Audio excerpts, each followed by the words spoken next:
Sunday. Ako naman si JR Letrada. Magbuhat tag video vlog ta. Mag-vlog ta karon. Vlog ba eh? Kasi mo viral ayan.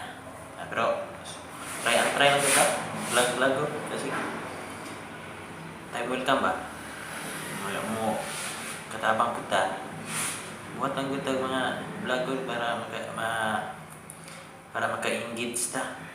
High-tech di ba kayo karon? Modern world meta high technology. Ayaw mo kalimot po. Subscribe butang mo sa akong channel kasi hagan pa kong video dahil ma-share. Atong kuan ang topic kay kailan mo ni Steve Jobs. Kailan kay sikat po na siya may CEO sa Apple. Successful businessman from scratch to be rich to rich. Pobre siya sa una pero multi-millionaire. Atong istoryahan unsa may naa ni Steve Jobs nga wala nato sa kadaghanan nato. Si Steve Jobs nag-agi na siya daghan nga mga failure. Pero naa siya mindset nga padayon go lang siya. Yung mga failure na nabuhat niya, yan ang learning ba? Mga pagkakamali kasi yan ang the best teacher. Mistakes is the best teacher. Pero buhaton nimo kasi kabalo na kang sayo, isa na po kang insanity. Kabalo na kang sayo nganong buhaton kayo. So usa ka taong buwan, kabalo kang sayo, buhaton kaya mo nimo. Pero si Steve Jobs marami siyang mga hardship pero unsa may naa ni Steve Jobs nga success man siya. Unsa po inaan nato mostly nga nagkalisod na ta. Si Steve Jobs nagbuhat siya o usa ka innovation nga makatabang sa daghang tao. Gusto niya nga makatabang ang iyang innovation karon hangtod karon daghan gyapon tawo nga kapahimulos. Daghan na kapahimulos.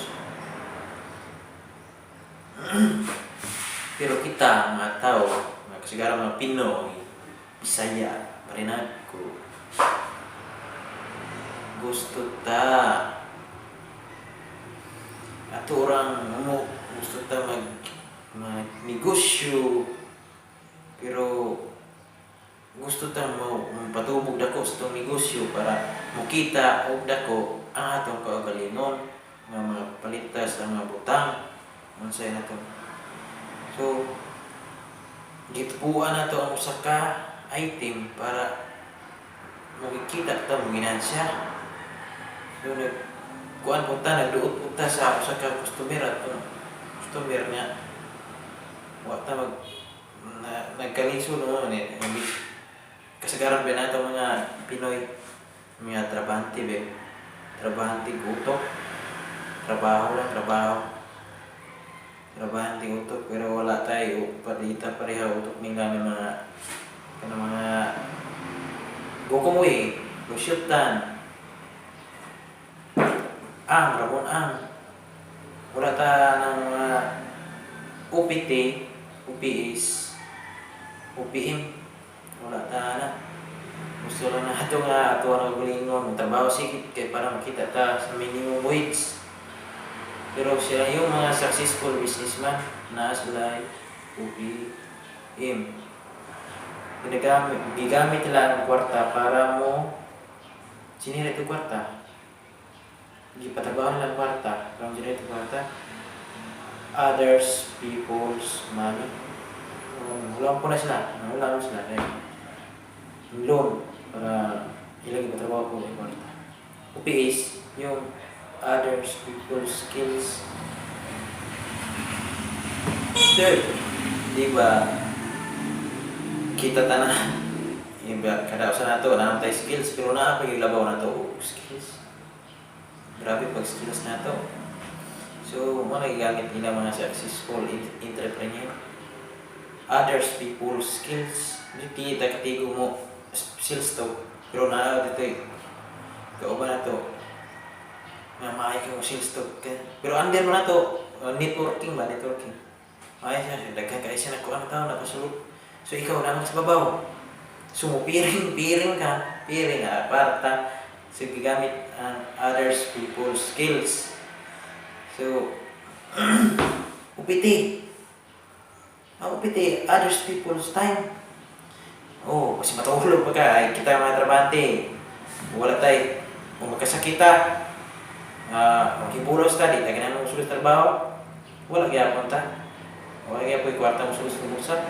Trabante mo na. No pain, no gain.